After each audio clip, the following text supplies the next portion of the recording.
The wildest thing anyone has ever asked me in my life was this: "Miss Angela, my daddy is so lonely. Can you be my mommy at his birthday party?" I was in my tiny school nurse's office that smells like disinfectant, and crayons watching a 6-year-old twist the sleeves of her sweater, and every rule about boundaries and professionalism just kind of blurred. I was supposed to be the lady with the Band-Aids and ice packs, not the person a little girl chose to fix the empty chair at her family table, but I looked into those big brown eyes and heard myself say the one word that changed everything. Yes. My name is Angela Torres, and I'm the nurse at Riverside Elementary.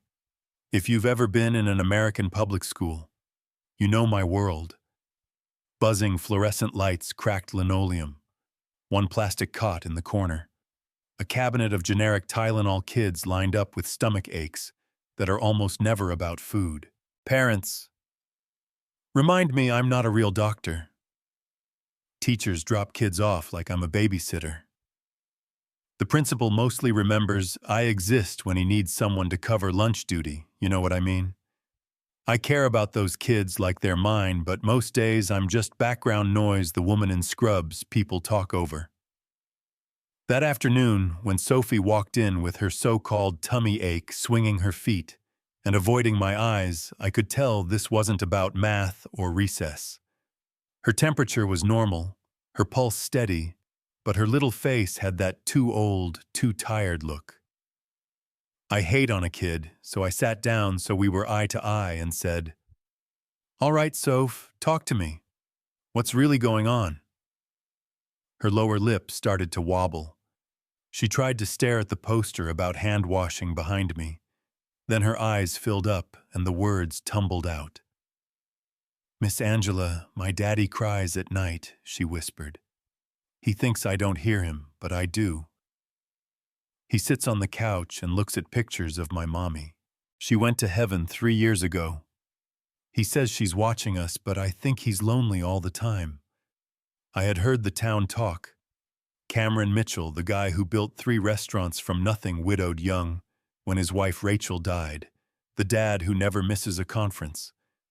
But it hits different when you're hearing it from his kid, twisting her little hands in her sweater so hard her knuckles go white. I squeezed her hand. "Your daddy loves you more than anything," I told her. "Sometimes grown-ups stay sad for a long time when something huge happens, but it doesn't mean they love you less." She nodded, tears spilling anyway. "His birthday is next Saturday," she said. "I asked if we could have a party. He said yes, but I can tell he's just doing it for me.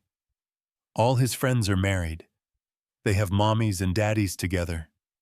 He always looks like the only one standing alone." Then she took this deep breath like she was jumping into cold water.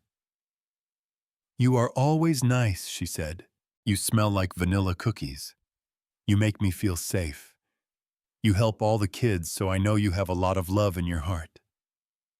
So, I thought maybe you could come.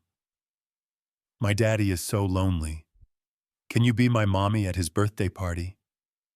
In my head, I heard every policy screaming, "Do not cross this line, you're just the nurse," and at the same time another part of me, the tired, single, always underestimated part, was thinking if I send this kid away with some textbook answer, it's going to haunt me for the rest of my life.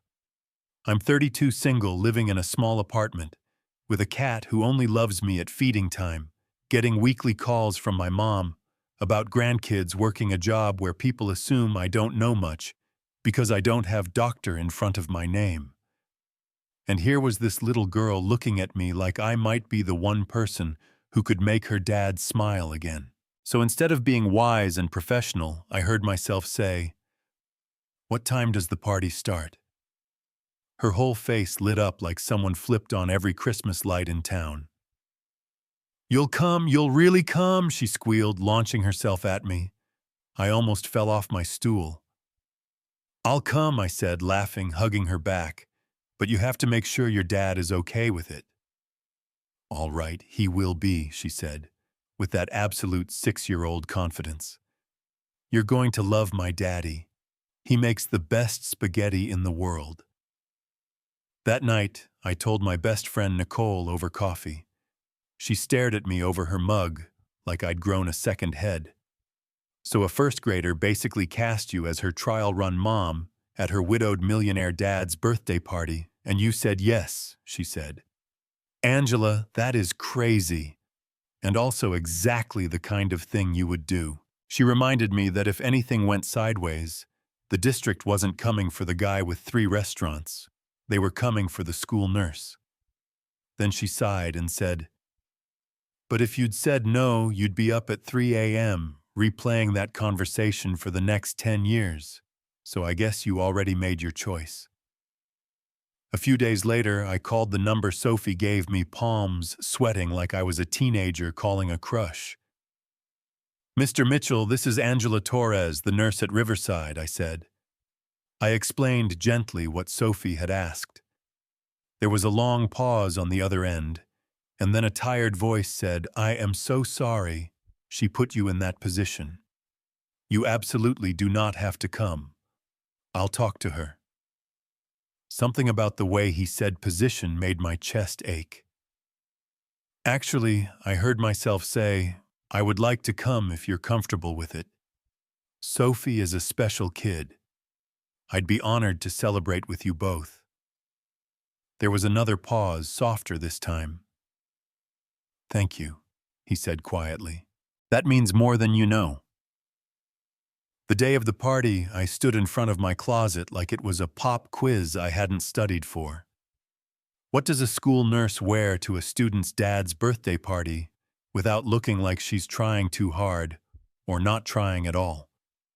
I picked a simple dress, a cardigan grabbed the gift Nicole helped me choose, a book about how famous chefs built their restaurants, and drove over repeating, "You're just going to a kid's party, you're just going to a kid's party," like that would keep it simple. The Mitchell house was big, but not showy balloons tied to the mailbox. The lawn neat, the smell of garlic and tomato sauce drifting from the open kitchen window. Before I could knock, the door flew open, and Sophie yelled, "Miss Angela, you came and dragged me inside like she'd been holding her breath all week." The living room was full of people, kids darting between legs, adults balancing paper plates and plastic cups, the kind of controlled chaos you get at every family birthday. And then I saw him. Cameron was taller than I expected, dark hair, a little too long. Sleeves rolled up, hands that looked like they'd actually done the cooking, gray eyes with kindness under a whole lot of exhaustion. "Miss Torres," he said, sticking out his hand. "Thank you for coming. I'm Cameron." "Please call me Angela," I said, shaking his hand, feeling the calluses in his palm. "Happy birthday." He smiled, polite but guarded. "Can I get you something to drink? We've got lemonade iced tea water." "Lemonade sounds great," I answered, trying not to overthink every syllable. From the outside, it probably looked like any other small-town birthday. Cake, candles, too many balloons. From my spot on the couch, squeezed between Sophie and this man who checked on everyone before he took a bite himself, it felt like being dropped into the middle of a life I'd only ever seen through the front office window. When he opened my gift, he froze for a second. "The stories behind the plate," he read. "I collect these. Restaurant history, chef memoirs." He looked up at me like I'd just guessed his password. "How did you know, lucky guess?" And I shrugged. "Sophie mentioned you love your restaurants. I figured you might like seeing how other people built theirs." For the first time that day, his smile actually reached his eyes. "This is perfect," he said softly. "Thank you, Angela." When most of the guests had left, I stood up to go, not wanting to push anything, but Sophie grabbed my hand like a clamp. "Do you have to leave? Daddy made lasagna. There's so much left," she begged. I looked at Cameron, giving him an easy exit. "I don't want to impose," I said. He shook his head right away. You wouldn't be. It'd be nice to have you stay if you don't have other plans. My other plan was a frozen dinner and my cat, so I stayed. We ate lasagna that he told me was his late wife's grandmother's recipe. We listened to Sophie talk about school and her stuffed animals. We watched a kids' movie until she fell asleep on the couch between us, head on my shoulder, feet on his lap, like we'd been doing it for years. In the quiet blue light of the TV, he started talking about Rachel. How strong she'd been, how she'd made him promise not to let grief swallow their daughter's life. How he was trying to be both mom and dad while keeping 3 restaurants alive, and felt like he was failing at everything most days. I can do the practical stuff, he said, looking at his sleeping daughter, but the mom stuff, I have no idea what I'm doing. I'm just hoping I don't break her. I put my hand over his. You're doing better than you think, I told him. She feels safe. She believes she can ask for help. That doesn't happen by accident. He looked at our hands, then at me. Thank you for coming, he said quietly, and for staying. You really didn't have to. On the porch, when he walked me to my car, he hesitated. Would you maybe want to grab coffee sometime, he asked. Just us, no cake, no balloons. I could hear that little voice about boundaries, and how everyone already underestimated my job, enough as it was. But I also heard another voice that said, you can't go back to pretending this doesn't matter. So I smiled and said, yeah, I'd like that. Coffee turned into more dinners, dinners turned into late-night phone calls after Sophie went to bed. And somewhere in all of that, my nurse's office became more than the place kids went for Band-Aids. Sophie started showing up with very small emergencies. A paper cut, a loose shoelace, a weird feeling in her stomach that sounded a whole lot like anxiety. Mostly, she wanted to talk. Emma's mom braids her hair every morning, she told me once. Do you think you could teach me how to do that? Another day it was, my friends paint their nails with their moms. Daddy tried, but it went everywhere. Can you show me? These were the moments I could feel eyes on me. The principal reminding me to maintain professional distance, coworkers giving me that look, people saying, she's just the nurse, she should know better. But when that little girl sat in front of me hungry for all the things she didn't get to learn from her mom, I chose her over their opinions again and again. The twist came on a completely ordinary Wednesday. I was taping a bandage on a scraped knee when the secretary rushed in, face white. Angela, it's Sophie. She just collapsed in the hallway. I don't remember crossing the building. I just remember suddenly being on the floor outside her classroom. Her small body, limp face, flushed and angry red eyes, glassy, breathing too fast. Her skin was burning under my hand, her heart racing. My brain snapped into clinical mode. Call 911. I told the teacher. Call her dad. Tell him to meet us at Mercy General. In the ambulance, while the paramedics rattled off numbers, I held her hand and kept talking, telling her she was brave, she was safe, she was not alone, even though my own heart felt like it was trying to punch its way out of my chest. At the ER doors, a nurse stopped me. Family only. Past this point, she said. I'm her school nurse, I answered. I know her history, her dad is on his way, she's scared. The nurse gave me that polite, unmoving smile. You can give us that information at the desk. We have to limit who goes back. So I sat in a plastic chair under harsh lights, filling out forms with shaking hands, feeling more useless than I ever have until Cameron burst through the doors. He saw me and crossed the room in about 3 strides. Where is she? What happened? He demanded, voice cracking, hands grabbing my shoulders like I was the only solid thing in the room. We were still standing there when the doctor finally came out. Mr. Mitchell, your daughter has a severe strep infection that has turned into scarlet fever, he said. We're treating her. The next 24 hours are important, but you got her here in time. Can we see her? Cameron asked, gripping my hand like a lifeline. The doctor glanced at me. Are you family? In that split second, every conversation about boundaries and reputation and how people see me flashed through my head. Cameron didn't even hesitate. He wrapped his arm around me and said, "Yes, she is." They let us back. We took turns in the chair by her bed, watching the fever climb and fall, wiping sweat from her forehead, working with the nurses, saying her name whenever she stirred. Around 3 in the morning, in that washed-out hospital light, she opened her eyes and rasped, "Miss Angela, are you going to be my mommy for real someday?" I could have dodged it, could have said, "That's a grown-up thing, don't worry about it." But I was so tired of pretending I didn't already love her like she was mine. "Do you want that?" I asked quietly.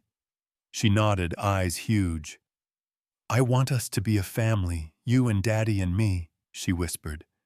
"But I don't want Daddy to think I'm forgetting my first mommy." My throat tightened. "You will never forget her," I said. "She will always be your mom. If I'm part of your family, it doesn't erase her. It just means there is more love in the house." The next morning, when Cameron came in with coffee and a face that looked 10 years older, I told him what she'd said. He leaned against the wall for a second, like someone had pulled his bones out, then walked over and took my hands. "Angela," he said, voice rough. "I know this is messy and fast and probably terrifying, but I need to say it. I love you." When the school called, all I could think was that I could not lose her and also lose you. I don't want you to just be the nurse who helped us through a crisis. I want you to be part of our family. I loved him too, and I loved that kid like she was mine. Saying it out loud was scary, but pretending it wasn't true felt worse. So I told him. Life after that didn't magically turn into a movie. There were awkward meetings with my principal about professional distance people in town who raised their eyebrows, nights I lay awake wondering if I'd completely blown up the safe little box the world wanted to keep me in. But there were also Sunday dinners, homework at the kitchen table hospital, bracelets taped into a scrapbook, because Sophie wanted to remember how brave she'd been. We kept choosing each other one ordinary day at a time. Months later at the school carnival, the same principal who once warned me about getting too involved handed Cameron the microphone on the main stage.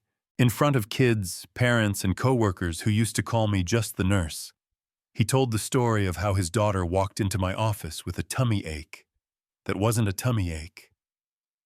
How I kept saying yes when it would have been easier to say no, how sometimes family shows up in the weirdest places.